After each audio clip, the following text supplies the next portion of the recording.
Row crop farmers, farmland owners, and beginning farmers are increasingly curious about soil health. Integrating grazing ruminants ramps up soil health, and the feed value of cover crops can often offset the added cost of planting them. Livestock can also utilize a small grain in rotation or perennials planted on more marginal row crop fields. This video is one in a series through the Minnesota Institute for Sustainable Agriculture's Endowed Chair in Agricultural Systems.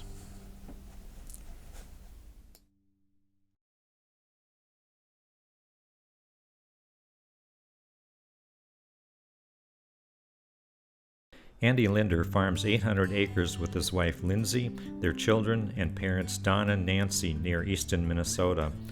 A fifth-generation farmer, Andy has a strong desire to improve the health of the soil. Since 2014, they are testing no-till, strip-till, small grains, and/or cover crops with their row crops. Grazing cattle followed in 2017 to utilize the feed value of their diversified system. He has formed relationships with cattle producers in the area and created a business, Agro Solutions, that helps farmers plant cover crops. Andy tells us about the role of family members, why and how they graze cattle on covers, and opportunities for these ideas to take root more widely. My wife works off the farm for Mayo and Mankato, and her role in supporting the farm is helping support the family. She brings home an income. She's helping with the health insurance, which is a huge help for me being self-employed. And then with our 3 kids, she's also the one behind the scenes at home, allowing me to be out in the field working. My dad has been a huge help and support. He got me in and got me started helping with machinery and getting some of my own crop acres going. And now with the cover crop business, he's kind of like my part-time hired man. And him and I work back and forth on each other's row crop farms. And then he's got a similar situation with my mom. She's the one that's able to provide some off-farm income, able to provide health insurance, and helped raise us then when we were kids. So it's a good match. It's very hectic because my wife has a demanding job, and so juggling kids and making sure everybody gets what they need can be quite a challenge, especially during the busy season of cover crop seeding. Those are long days, long nights trying to get things done when they need to be. What led you to integrate grazing cattle into your cropping operation? I got interested in the cattle grazing because we started raising oats as a third crop in our rotation, and we were planting a diverse cover crop after those oats, and I was watching the cover grow out there and realizing that could be a lot of feed that could be used for cows, and learning about having cows on the farm and out in the landscape and the benefits. I thought it was kind of a waste, you might say, to not have that animal out there. And I didn't want to harvest it and remove the feed. I wanted to keep it on the field. And so about 3 years ago, we purchased 15 head of feeder cattle and just experimented with it, had them on the cover crops for 2 months, put on a few pounds of gain, and then sent them back to market for somebody else to finish. And in the past couple years now, we've been custom grazing brood cows for friends, neighbors, whoever I can find that wants to take advantage of what we have out here to offer. So we will bring the cows out to the field around the middle of October when the cover has sufficient growth to turn them out on, and then we'll turn them back to the farmer around this time of year shortly after. How do you manage and pay for fencing, watering, and cover crops? So we've chosen to permanently perimeter fence fields. We've been doing one a year. This is the second year, second fence. And then inside the perimeter, especially in a cover crop situation like this, I will then run lanes of semi-permanent fence. And so that way, with these cows in particular, I'm doing daily moves. I'm not back fencing them so they can still go back to what they've been in, but typically when you give them a little bit of new stuff every day, they want to stay in the new stuff because that's where the good feed is. This cover crop mix in particular was probably around 10 or 12 different seeds. Right now I'm getting some grant money from my soil and water and equip money to try different things. So until I figure out exactly what I want. When it starts coming 100% from my pocket, I'm trying a whole host of different seeds. I usually try to put a mix of brassicas in, grasses. I've been playing around with a few legumes like the clovers and the vetches. Primarily what you see left is the dead sedan grass that I had out here, and the green stuff is the volunteer oats that came after we harvested.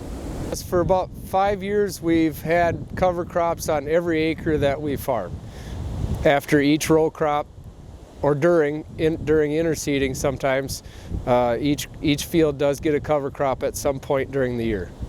And I think there's a lot of money out there if you look for it. We've received a lot of money from county, federal, state to do what we've done, and that's been a huge help to get through the learning part of everything, to figure out what you like, what you don't like, what you can do and what you can't do.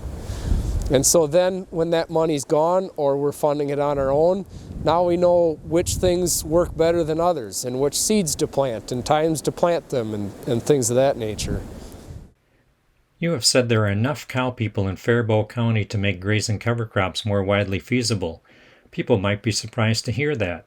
What's needed to make that opportunity work for more people?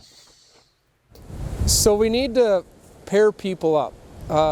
We need to somehow bring the two people together, the guy that has the cows and the person that's interested in the grazing, and figure out how to get them connected. In the few years I've been doing this, I've started meeting more cow people and asking them, hey, is this something you're interested in? And if so, at what point? There are some people that are not interested in it because they already have adequate pasture, whatever their situation is. The guys in particular that I've got connected with don't have adequate land, and so they're looking for a place to put those cows. The other thing is we got to get used to or being okay with not having fall tillage done. Not doing fall tillage saves me time and money. For the most part, we're not doing much for spring tillage either anymore. I started my project 3 years ago with temporary fence just to get started with it. All we did was took some fiberglass posts and some poly wire and ran a couple strands around the field, hooked the fencer up to it. Fortunately, I had a really good group of feeder cattle that minded the fence. Just like these cows, they mind the fence really well. Most cows are well trained.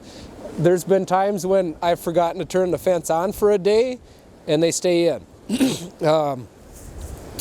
Temporary fence works very well with the right group of cattle. This field in particular, we didn't get the west side of the farm permanently fenced.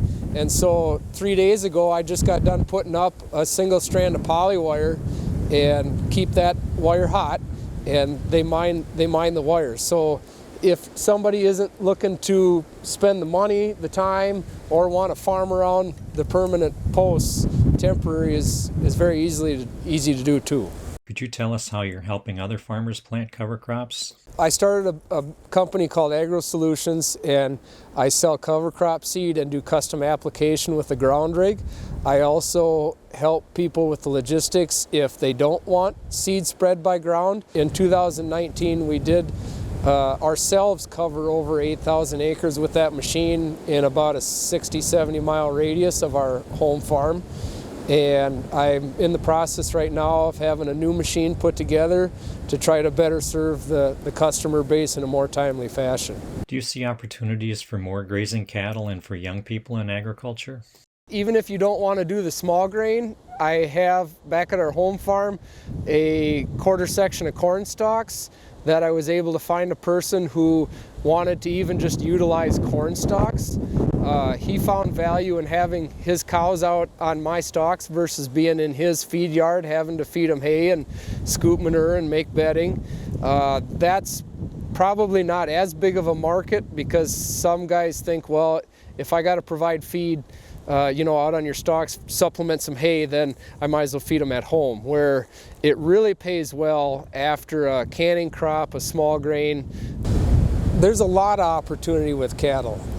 In fact, I've just been talking to one of the guys that I am doing some grazing for, and we're trying to figure out how to maximize the landscape with the cattle. He does some feeding of feeder cattle besides his cow-calf operation, and so we've been conversing about how to maximize the feed we can get and possibly backgrounding cattle on the farm and the profitability of doing that.